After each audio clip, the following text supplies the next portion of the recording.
Hola, Mec. ¿Cómo estás antes de las fiestas? Enfrentando la Navidad con hisopado previo, cuarentena posterior y tratando de no matar a nuestros viejos. Sí, sí, ya estamos todos bastante parecidos. Eh, estamos haciendo, no nos juntamos toda la familia por primera vez, no sé, desde que tengo uso de razón. Ya, acá también es algo Y parecido, con fiestas segmentadas, pequeñas o secretas. Nos enteraremos sí, después. ¿y cómo están ustedes con la vacuna? Acá se habla de las tradicionales. Pfizer, AstraZeneca y Oxford. Se supone que en la Unión Europea van a comenzar a vacunar más o menos al mismo tiempo, creo que es la semana que viene. La Unión Europea, por supuesto, que excluye Gran Bretaña, aunque realmente ellos van a salir a fines de este año, pero en la práctica están funcionando como si fueran un archipiélago distante de 20.000 kilómetros, porque ahora con la variante del virus que tienen ellos, fueron proscriptos de todos los aeropuertos continentales. Así que estamos con la doble experiencia, la interesante de la prevacunación y la del aislamiento absoluto de los británicos, que es algo que todos en el continente estamos celebrando. O sea que todavía la Europa continental no empezó a vacunar, ni siquiera con la de Pfizer, Hasta donde yo porque en sé, Gran Bretaña, ok. exacto. Gran Bretaña y Estados Unidos empezaron, Europa continental empezaría después de Navidad. Ajá. Vos sabés que ahora que estábamos pensando, ¿no? Y nos mandaron la pregunta de si lo que estamos viendo con las vacunas inaugura como una nueva guerra fría. Yo no sé qué pensás vos. A mí me parece, digo, mi opinión, o lo pregunto, ¿más guerra fría o competencia de las grandes potencias de fines del imperialismo de las grandes potencias en carrera de fines del siglo XIX? ¿Qué pensás de eso? Me vengo preguntando eso también desde hace unos meses, si es nacionalismo de vacunas o capitalismo de vacunas. Tiendo a pensar que hay una combinación de ambas, pero creo que hasta ahora el capitalismo viene predominando en el mundo capitalista. Y lo que vos ves es que son laboratorios, a veces asociados con universidades, y es el poder de compra lo que determina si vas a tener acceso. En el resto del mundo hay vacunas que están producidas por naciones más que por mercados, Rusia y China sobre todo, y está el COVAX, este mecanismo multilateral por el cual se va a asistir a los países que no tienen acceso al mercado. Así que lo que vemos me parece una segmentación. Capitalismo, nacionalismo y multilateralismo conviviendo con pocas dosis. Y leía que vos tuiteabas algo sobre eso. Va a haber menos dosis disponibles el primer semestre del próximo año de las que pensábamos. Así que no veo el primer semestre de 2021 muy diferente del 2020, contra las ilusiones que muchos quisimos cultivar.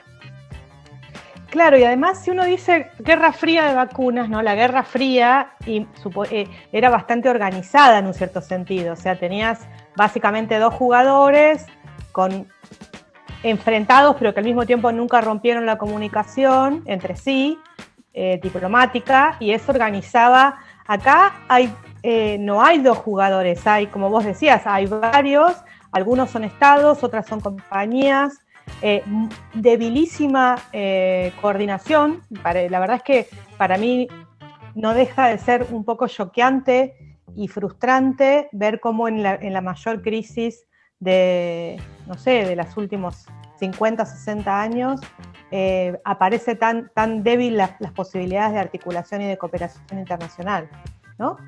No hay nadie al volante, exactamente, pero No, tampoco hay nadie. nadie en el mapa de arena, jugando a los soldaditos, diseñando la política. Hay un nivel de incertidumbre que uno nunca se hubiera imaginado. Pero al mismo tiempo no hay en la conducción de los principales países gente que te garantice una cierta previsibilidad. Trato de imaginarme cómo hubiera sido esta crisis con Obama a cargo. Y no sé si se hubiera llegado antes a la vacuna, probablemente no, que tiene que ver el presidente con eso. Pero hubiera generado una situación de estabilidad, previsibilidad, muy diferente de esta incertidumbre que vivimos, porque acá lo que hubo fueron líderes con la mirada corta. Sí, y además es muy impresionante para mí cómo está tan politizado y polarizado el debate público en todos los países, que parece imposible debatir o discutir acerca de funciones básicas de la gestión estatal. O sea, bueno, cuestiones básicas, ¿no? ¿Cómo hacemos para fabricar tantos millones de vacunas que necesitamos? Enseguida empieza, bueno, no, comunismo, capitalismo, estos comunistas, estos capitalistas. Y vos decís, no, es Weber, digamos, ¿no? Es la cuestión más burocrática, más básica. Pero yo sigo la discusión, no sé qué pensás vos, yo sigo la discusión pública en varios países y realmente resulta dificilísimo poder anclar la discusión en la discusión de variables más o menos objetivas y más o menos técnicas. Es así, es un cierto alivio para los que seguimos la política argentina porque vemos que no somos los únicos que nos mandamos estas macanas, que politizamos lo que debería ser técnico. Pero en parte se debe a la incertidumbre técnica también. Los científicos todavía no saben sobre el recontagio, no saben sobre los anticuerpos, si se mantiene la inmunidad. Y mientras vamos averiguando, nos vamos equivocando. Si la política hubiera dado un margen de previsibilidad, la ciencia se puede equivocar con menor costo.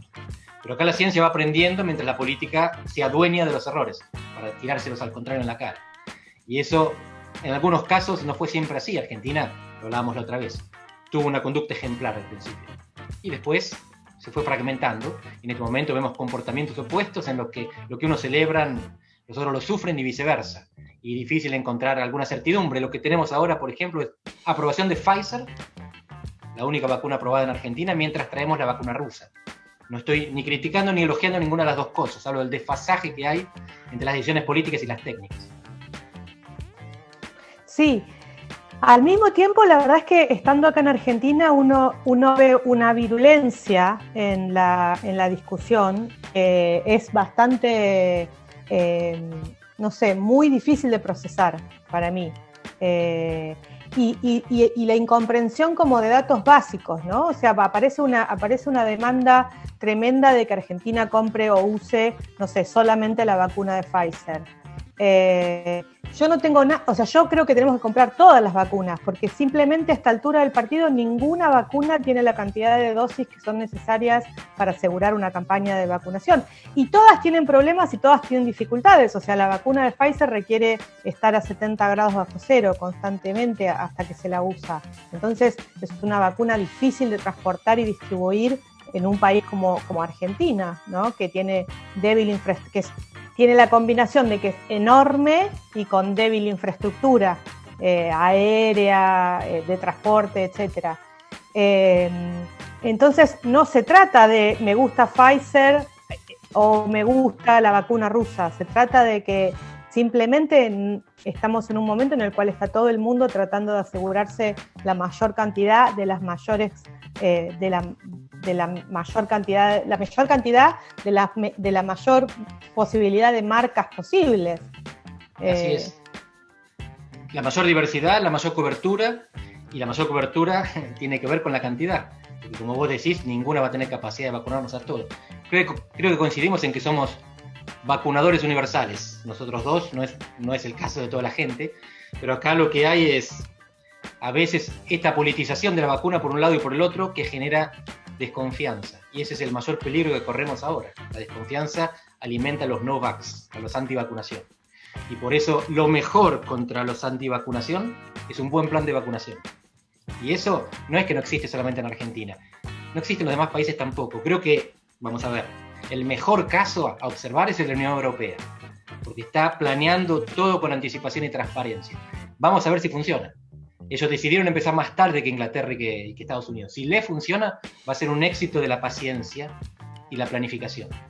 Si no, sí, te cuento en enero. Bueno, qué impresionante, fue muy impresionante la imagen del general del ejército norteamericano, que es el que tiene, resulta ser que en Estados Unidos, digamos, país del libre comercio, en la planificación del operativo de distribución de Pfizer la hace nada más y nada menos que el ejército norteamericano, ¿no? Y el general diciendo, yo me equivoqué, los problemas de distribución fueron por mí, pido disculpas, ¿no? Fue mi culpa. O sea, está todo el mundo tratando, digamos, armando el barco mientras está en el mar, ¿no? O sea, va clavando las tablas y dicen, uy, no, el máster acá no va, lo cambiamos mientras estamos remando. Realmente es un momento muy, muy, muy lleno de incertidumbre, pero como vos decís, me parece que el desafío ahí es crear confianza, ¿no? Ver qué mecanismos se pueden usar para crear confianza. En medio de la niebla, exactamente, que es donde navegamos. Y ahí es fundamental, retomo a Weber, las capacidades estatales. ¿Por qué las Fuerzas Armadas? Porque es logística.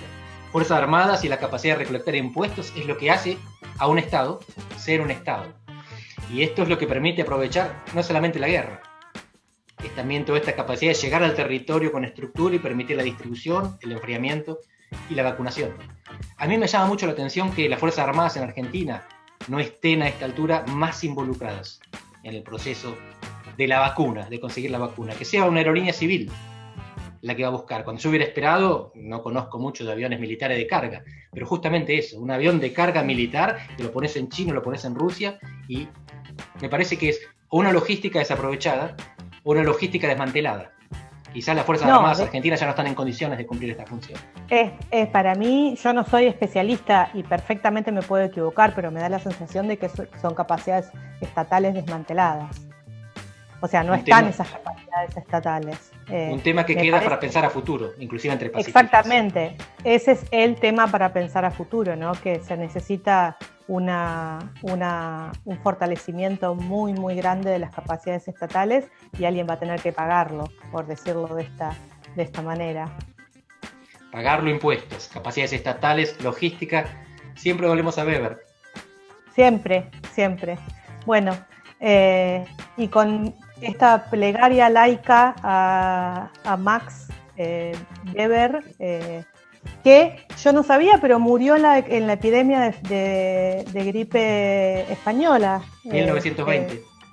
Muy, muy joven, ¿no? 58 años tenía, sí, o algo 64, por el estilo. 56. Sí. Así que nos podemos despedir hasta la semana que viene. Que Max nos preserve la salud. Exactamente. Que pases una linda Navidad, vos y tu Igualmente, familia. Chao.